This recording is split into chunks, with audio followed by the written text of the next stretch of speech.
Nissan Navara 2,5 litrlik benzin mexanikada dolu komplektatsiya. Görüşüňiz ýaly 4 tane linza goý. Şolar ýaly çyrada gelýär. Protivotumanik 18'lik şolar ýaly diskede gelýär. Onlap şeýle 360 kamera. Öňüň kinim gurgup geçeýin.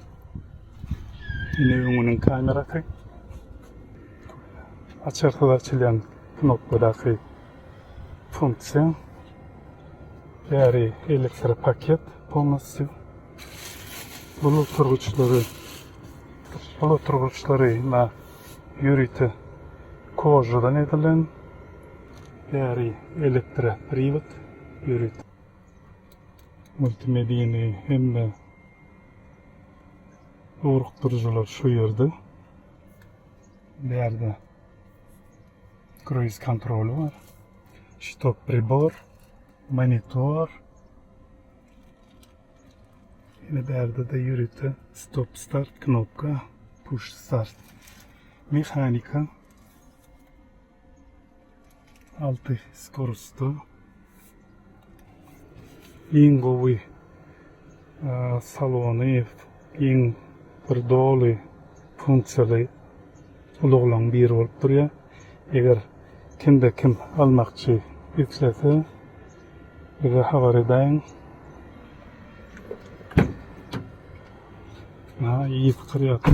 Bu da doly 3 oturucunun hemmetinden de ýürüte kelleler üçin podgalnik. Kemerlerim görüşüňiz ýaly şeýle 3 nokatly bolup gidýär. Soň ýene bir ünsürjek adım. Ýürüte airbaglar var. Kaptaldy.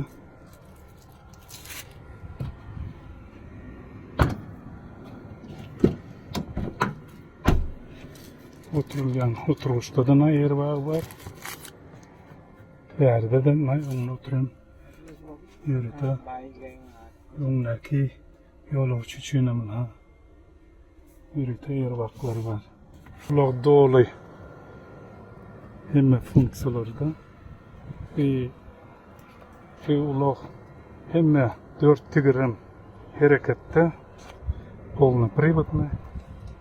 Ona ýetki kamera. Kaptaldaky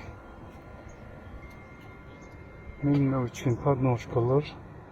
Ýürüte prysgavitler hemme ýer-ýer. Ýetki